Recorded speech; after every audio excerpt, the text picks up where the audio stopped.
विद्यालय न बने तब तक गरीब का बच्चा सफर न करे, इसके लिए कहा कि अपने बच्चे को आप प्राइवेट स्कूल में भेजिए और उसका एक रेगुलेटेड फीस सरकार प्राइवेट विद्यालयों को दे सकती है।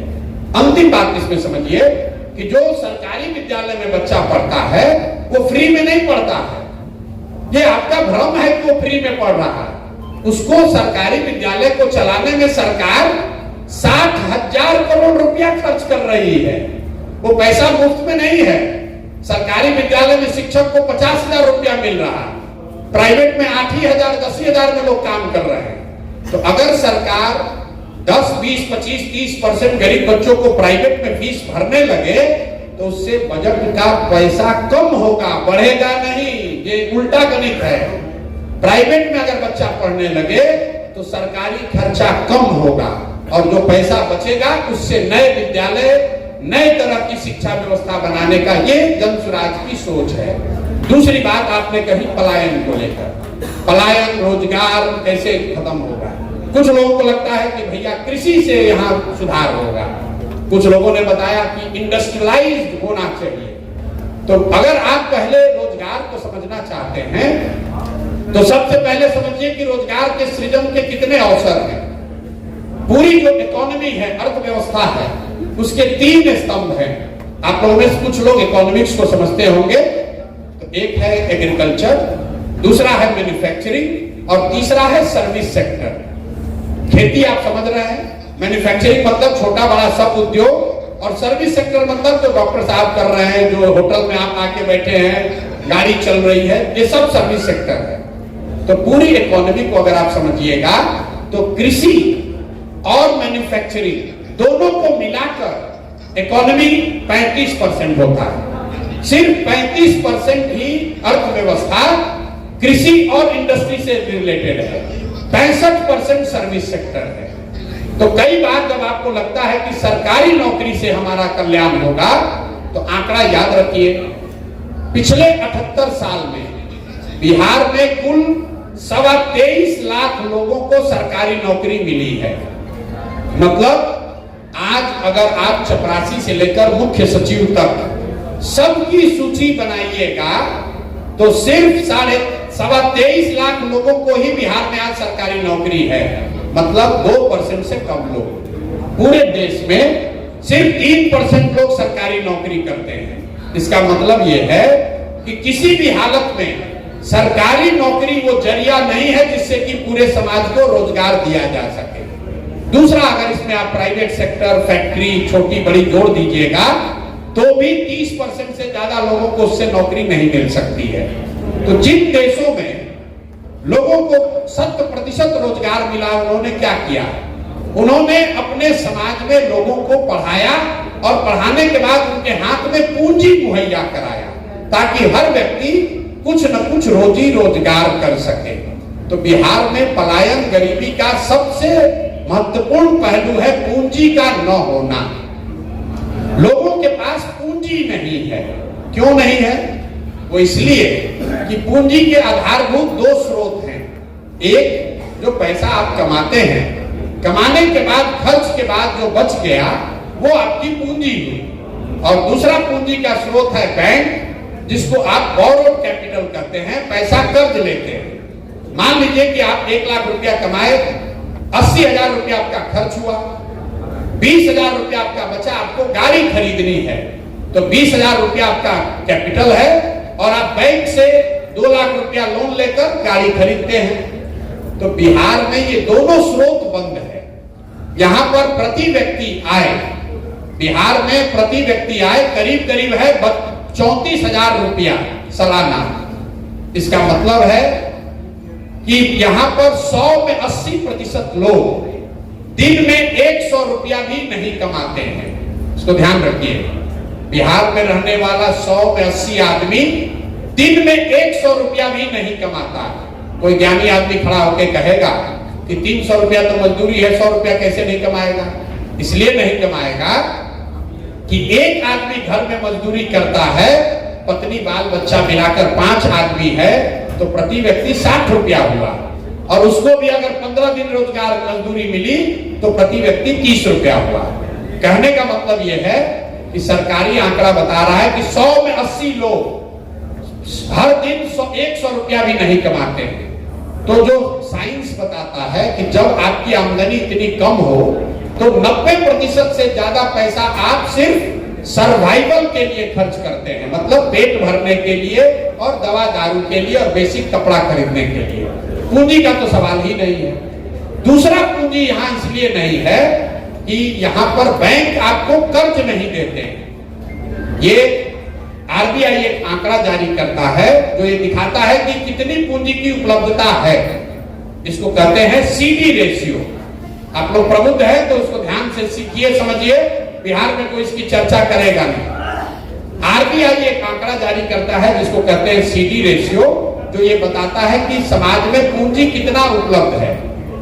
देश में कानून है एक तरह से कि बैंकों को जितना पैसा मिलता है, जितना पैसा हम और आप बैंक में जमा करते हैं, बैंकों की ये वैधानिक जिम्मेवारी है कि कम से कम 70% पैसा वापस वो समाज को पूंजी के तौर पर, कैपिटल के तौर पर दें।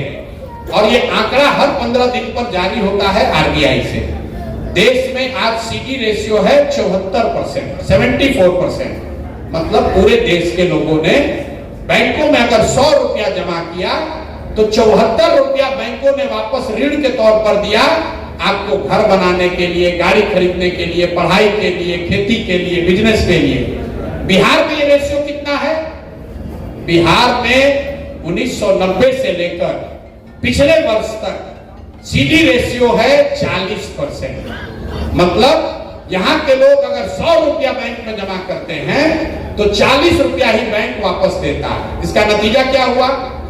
पिछले वित्तीय वर्ष में बिहार की गरीब जनता ने, आपने, हमने कुल 4,21,000 करोड़ रुपया बैंकों में जमा किया है। बैंकों में हमने आपने मिलकर जमा किया 4,21,000 करोड़ रुपया। 70% सीडी रेशियो के हिसाब से करीब करीब 2,90,000 करोड़ रुपया बिहार के लोगों को मिलना चाहिए था, रोजी रोजगार के लिए, बिजनेस के लिए, घर के लिए, गाड़ी के लिए। मिला कितना? 1,61,000 करोड़। ये मेरा आंकड़ा नहीं है, आरबीआई का आंकड़ा है। जाइएगा, अभी यूट्यूब पर दिखेगा। बाकी पैसा कहां गया? बाकी पैसा बैंकों ने बिहार से ट्रांसफर कर दिया गुजरात में, कर्नाटक में, आंध्र प्रदेश में, तेलंगाना में, केरल में, तमिलनाडु में। उन राज्यों में सीडी रेशियो कितना है? 94, 95, 100, 105। मतलब अगर गुजरात में या आंध्र प्रदेश में लोगों ने 100 रुपया जमा किया तो 95 रुपया उनको ऋण के तौर पर वापस मिला। तो जन सुराज की सोच ये है कि पूंजी की उपलब्धता के लिए सीडी रेशियो को अगर सुधार दिया जाए तो हर साल बिहार में लोगों के पास करीब करीब 2.5 लाख करोड़ रुपया अलग से, 2.5 लाख करोड़ रुपया अलग से लोगों के पास उपलब्ध होगा, जिससे लोग घर बनाएंगे, बिजनेस करेंगे, खेती करेंगे और उससे स्वरोजगार पैदा होगा। एक लाइन में हम लोग कहते हैं कि पूंजी के पलायन को रोककर बुद्धि के पलायन को रोका जा सकता है। और जिस दिन पूंजी और बुद्धि का पलायन रोका गया उस दिन श्रम का पलायन अपने आप रुक जाएगा। बिना पूंजी के कुछ नहीं हो सकता है। और ऐसा नहीं है कि आप कहिएगा कि आप ही को ज्ञान है, दूसरे को कैसे नहीं पता है। देश के स्तर पर सीडी रेशियो को देखने के लिए प्रधानमंत्री के चेयरमैनशिप में कमेटी होती है जो कि इस बात का नियंत्रण रखता है कि बैंक 70% पैसा वापस दे रहा है कि नहीं दे रहा है। राज्य के स्तर पर कमेटी का चेयरमैन मुख्यमंत्री स्वयं होता है, लेकिन जैसे यहाँ दरोगा मुख्यमंत्री की बात नहीं सुन रहा है, जैसे यहाँ का सीओ, बीडीओ, डॉक्टर, शिक्षक नहीं बात सुन रहा है, वैसे बैंकर भी नहीं सुन रहा है। और दूसरी बात है अज्ञानता। कोई भी नेता यहाँ फाइनेंस मिनिस्टर से जाकर पूछिएगा, भैया प्रशांत किशोर कह रहा है कि पिछले 35 वर्ष में यहाँ के बैंकों ने 26 लाख करोड़ रुपया ट्रांसफर किया है दूसरे राज्य में, तो कहेगा ये कौन बात है भाई, कौन नया बात बताने लगे, ये कौन नया घोटाला हो गया। यहाँ के फाइनेंस मिनिस्टर को भी कितनी जानकारी है इसके बारे में कोई नहीं जानता। जो पत्रकार है वो भी नहीं पूछ रहा है कि भाई सीडी रेशियो क्यों खराब है। आप लोग इतने प्रबुद्ध लोग हैं, आपने किसी नेता को बिहार में सीडी रेशियो पर बात करते हुए नहीं देखा था। 2 बरस से हम बोल रहे हैं। इस बार बीपीएससी के प्रीलिम्स में यह सवाल आया था कि सीडी रेशियो का मतलब क्या है। इतनी अज्ञानता है कि जो पैसा हम लोग का है, आप टाटा बिरला आएंगे, पैसा लगाएंगे, फैक्ट्री लगाएंगे, शुगर फैक्ट्री बनेगा, पेपर मिल चलेगा, वो अलग कहानी है। उससे बिहार का रोजगार खत्म नहीं, बेरोजगारी खत्म नहीं होगा।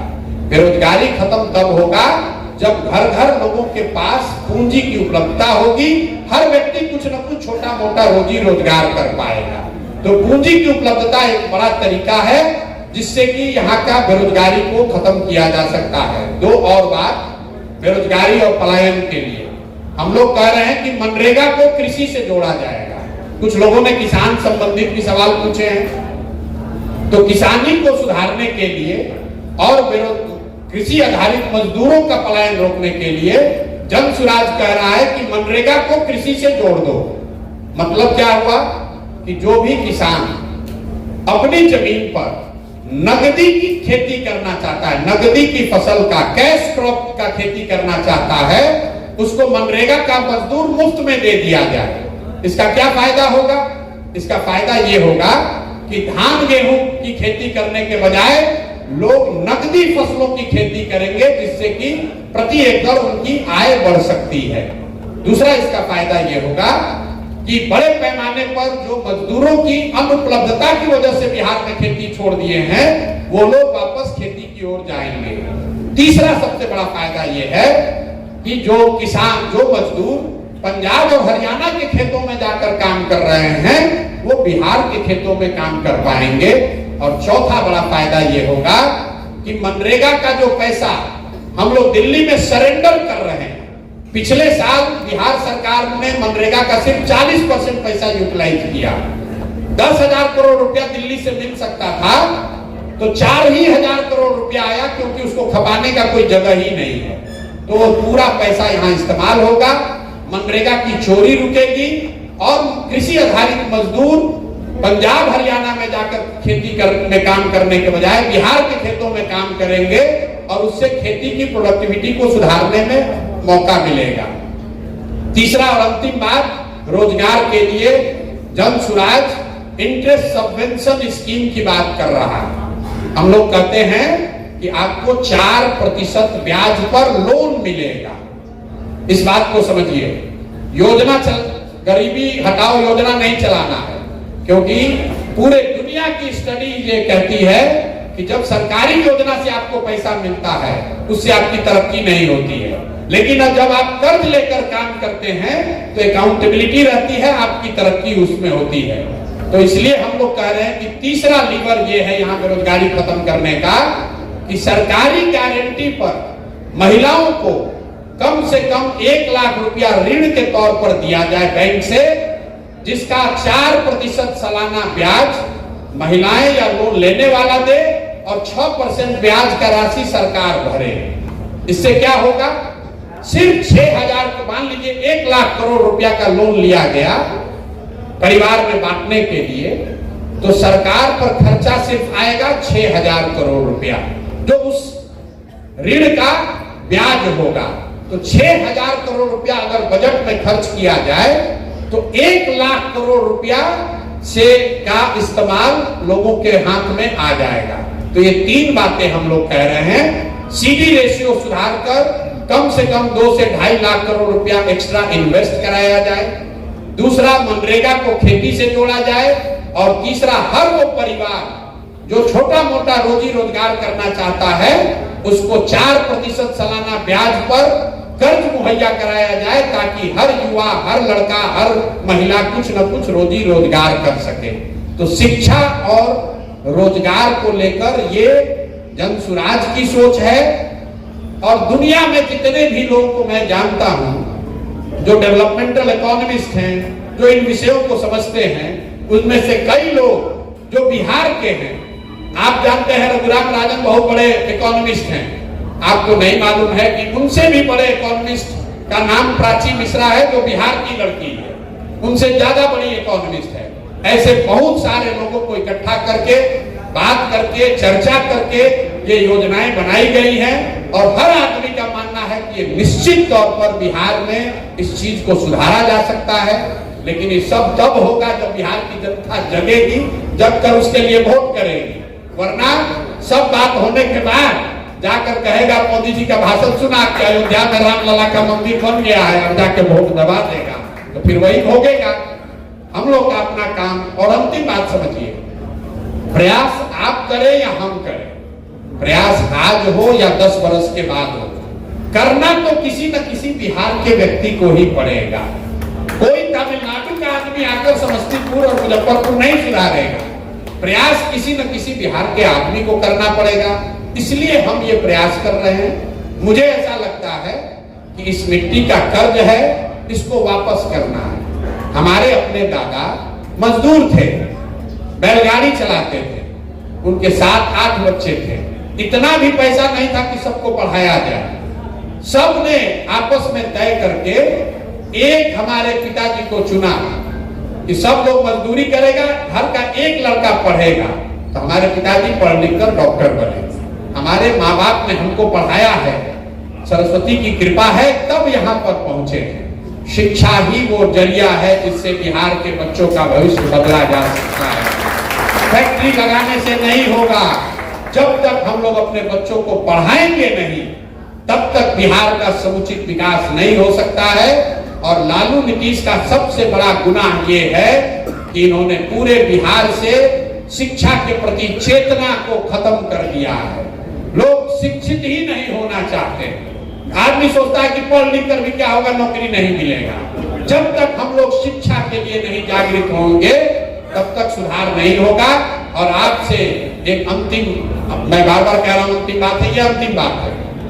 आप लोग कुछ पढ़े लिखे लोग हैं, आप समझ रहे हैं कि भैया ये तो बिहार का गरीब का हाल ये है, हम तो ठीक हैं। तो मैं आपको बता रहा हूं कि जो पैसे वाले लोग हैं उनका ज्यादा दुर्दशा है, आपकी दुर्दशा ज्यादा है। गरीब का बच्चा जब जाता है बाहर मजदूरी करने, लिख के ले लीजिए 20-25 वर्ष में जब उसका शरीर थक जाएगा वो वापस बिहार लौटेगा। लेकिन आपका बच्चा पढ़ लिख कर बंगलोर, दिल्ली, बॉम्बे में जब नौकरी करने लगेगा, किसी भी हालत में वो वापस बिहार लौटने वाला नहीं है। अब जो रात दिन एक करके आप पैसा बना रहे हैं, होटल घर बना रहे हैं, बिजनेस, वो आपके बच्चों के हाथ नहीं लगेगा। कम से कम हम अपने अनुभव के आधार पर कह सकते हैं, हमारे बाबूजी ने बहुत बड़ा बड़ा बिल्डिंग और अस्पताल सब बनाया था। आज वहां दिया बत्ती जलाने वाला भी कोई नहीं है और हम नालायक की श्रेणी में नहीं है, फिर भी उन घरों में कोई दिया बत्ती जलाने वाला भी नहीं है। और हम आपको अपने बच्चे के बारे में कह सकते हैं कि हम अब उस प्रॉपर्टी को बेच नहीं रहे हैं कि बाबूजी से थोड़ा लगाव है। हमारा लड़का 1 मिनट नहीं सोचेगा, न्यूयॉर्क में, दिल्ली में बैठे बैठे बक्सर कोनार का प्रॉपर्टी बेच देगा।